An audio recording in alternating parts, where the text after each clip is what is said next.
This is the BrainChip podcast. Hear from our thought leaders about neuromorphic computing, beneficial AI, and how BrainChip's Akita is pushing AI to the edge. This podcast is a place for investors, practitioners, and anyone interested in the future of AI. Hi all, I'm Rob Telson, Vice President of Worldwide Sales at BrainChip. Welcome and thank you for joining our latest episode of our BrainChip podcast series. These events are structured to provide current and future investors and those interested in AI and the BrainChip technology a path to better understand who we are, what we are doing, and where we are going. If you've not listened to any of our podcasts, please go to our website, www.brainchip.com. Go to our media tab and select podcasts.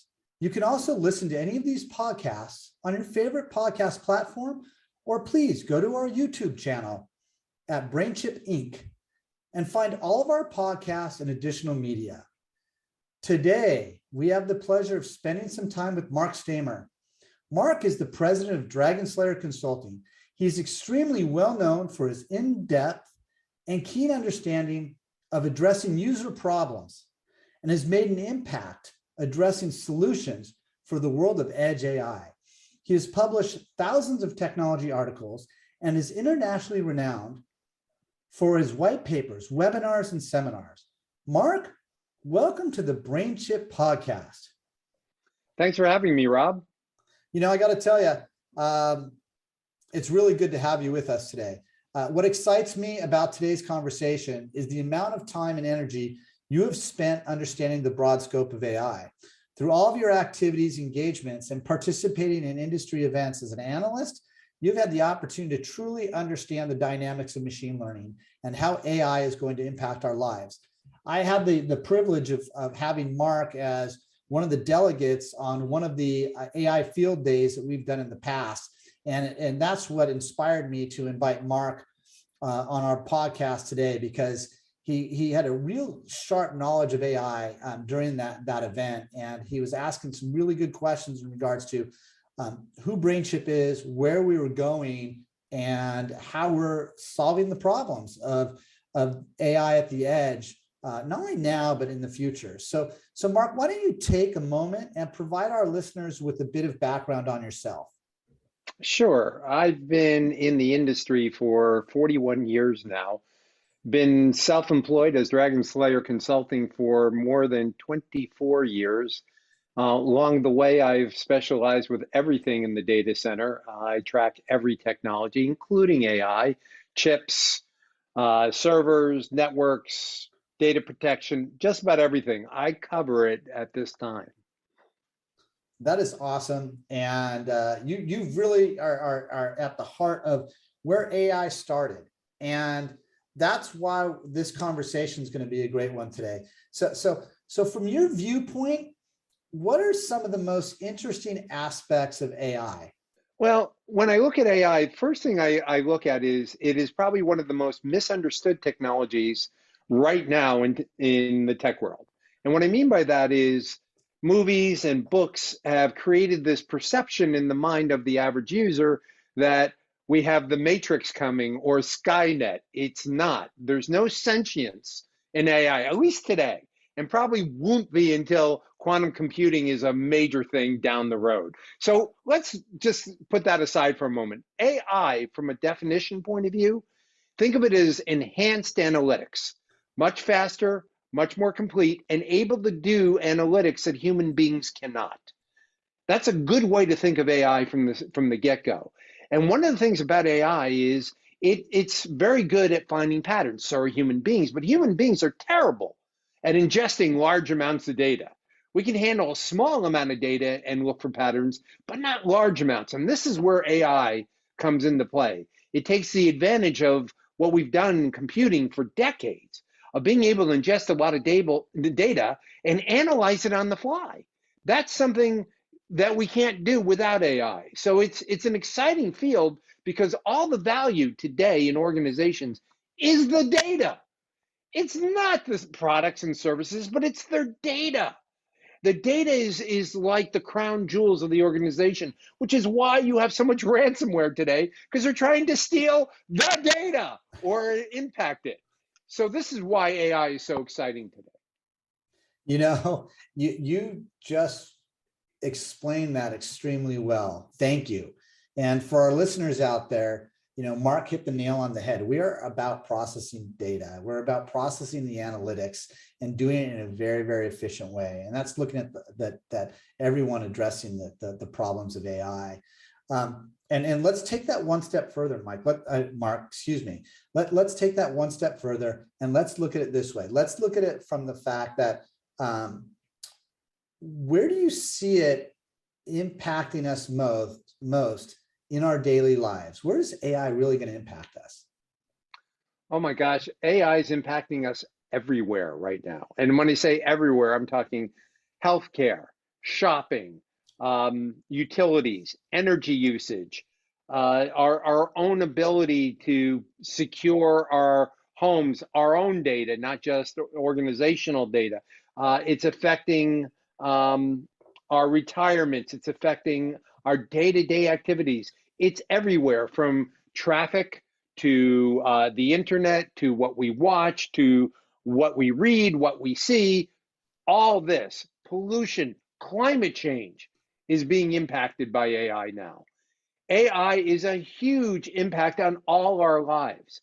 There is no one area of our lives that is not being impacted right now by AI. Yeah, let's take it one step further, because you're right. All of these areas are being impacted all at different ways, but let's look at it now where specifically, you know, where BrainChip's focus is at the edge. And when we think of AI at the edge, you know, why don't you give us your viewpoint of AI at the edge? Sure. Just like there's a lot of misunderstandings and misconceptions about AI in general, AI at the edge is one of the most confusing areas of AI because it depends on the vendor. Vendors tend to define AI as basically a small data center or data closet. That's not the edge. It's not. It's what we call the fog in the technology business, because you have the cloud or the central data center where you run most of your AI. You have a data closet, think of it like a branch office, but that's not the edge is the camera, the truck, the car, the smart meter, all these IoT devices that we've heard about for years now. That's the edge. So when you think about the edge, you go, wait a minute, how am I going to put AI at the edge? Because here's a problem. There isn't a lot of power and cooling at the real edge, right? There's not a lot of space. You can't put a rack full of servers with water chilling in it in the middle of a traffic light. You just can't do it. You can't take your car and make it twice as big so you can have enough compute power in the car to do the edge. It's just not possible.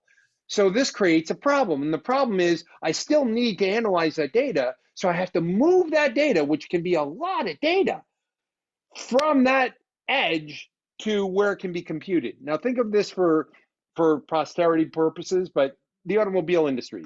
Bosch is one of the leading companies when it comes to autonomous vehicles, autonomous driving. And they have cars in their test area running every day, and each car comes back with 2 petabytes of data. Can you imagine trying to move 2 petabytes of data from the edge to a closet or a data center? It's not going to happen. Seriously, not in real time for sure.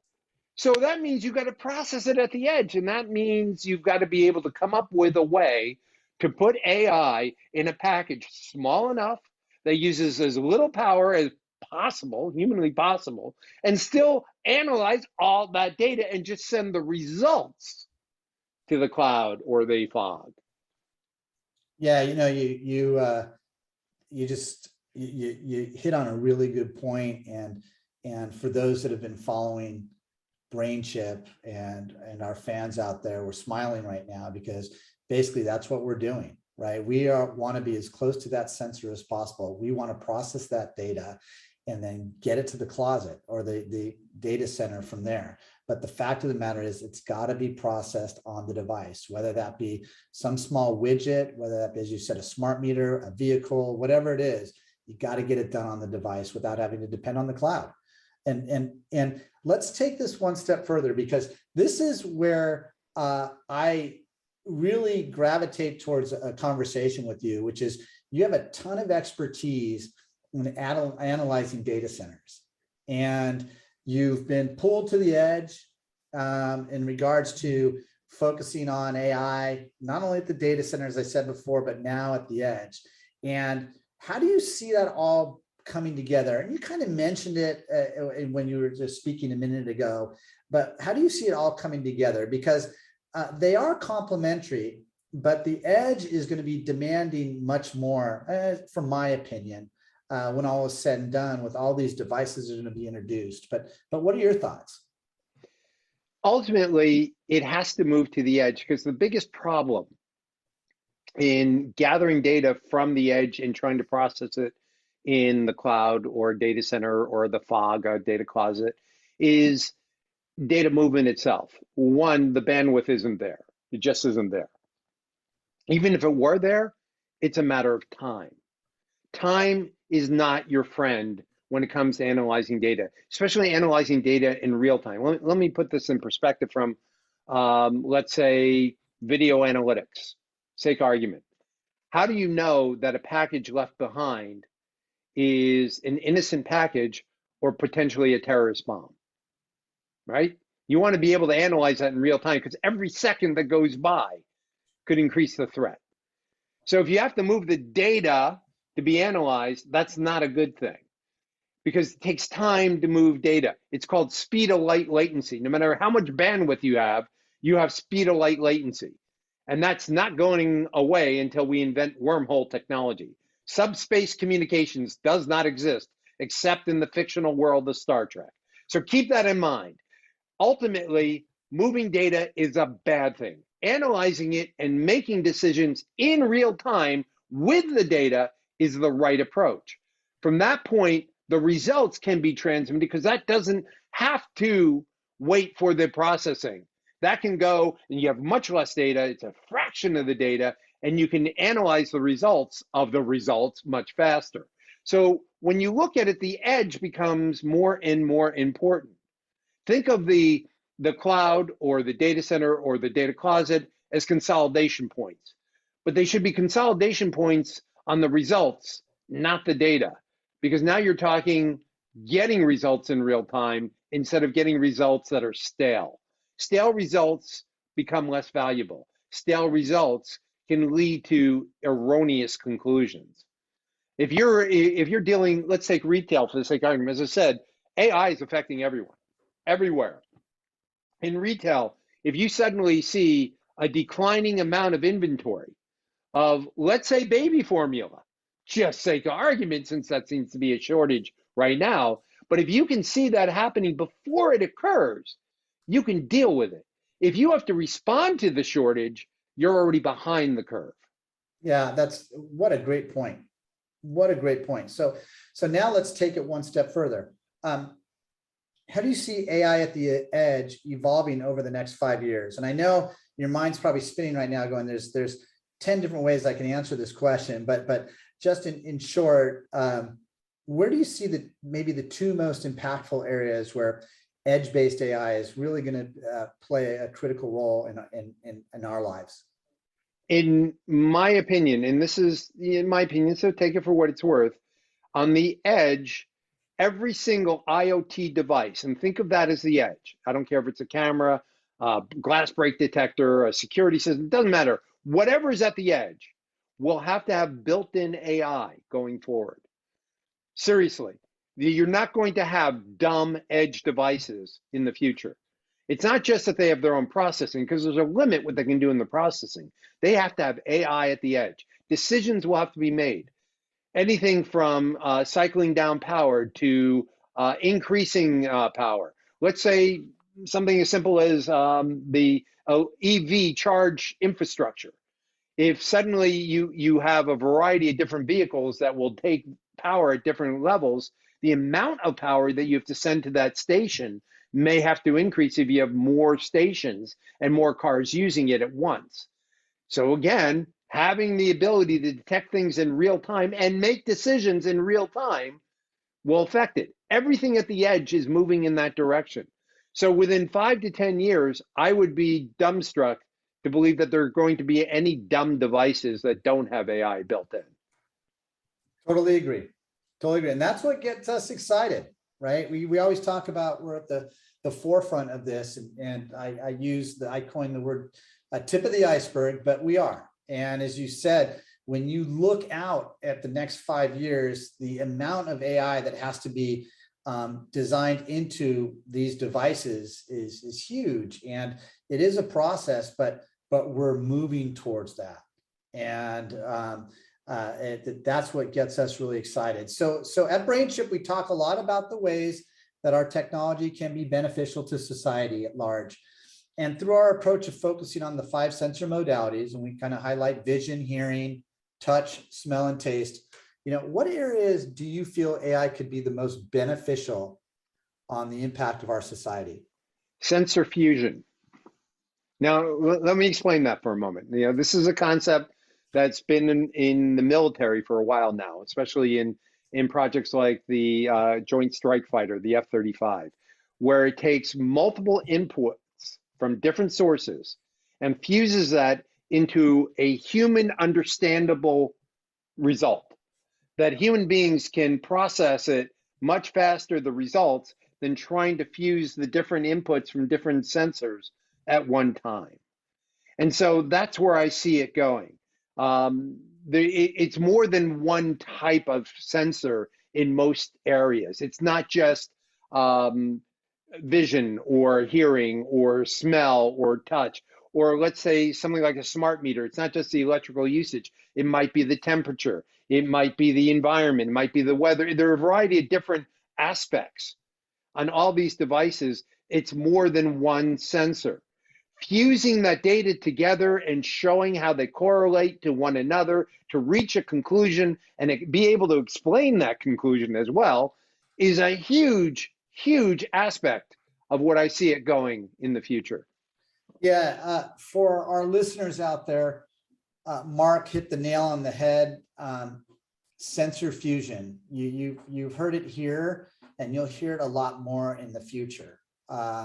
It's actually something that we get excited about because of the fact that at BrainChip we're addressing all of these different senses and being able to work with all these different sensors, that combining those all together is really where it's going to be massively impactful. So we end all of our podcasts with my favorite question, which is, if you could be one superhero, who would it be? And if you had an AI superpower, what would it be? So Marc, back to you. Well, the hero is an easy one. Deadpool, baby. the Merc with the mouth. To have that kind of wit and super healing. Hell, he blows himself up and still reconstitutes. I mean, think about it. Super healing, you never age. You could continue on and with a healthy, non-frail body the rest of your life. So when I look at that, I go, that's easy. Now, as far as AI, I could see AI actually unlocking the disease of age.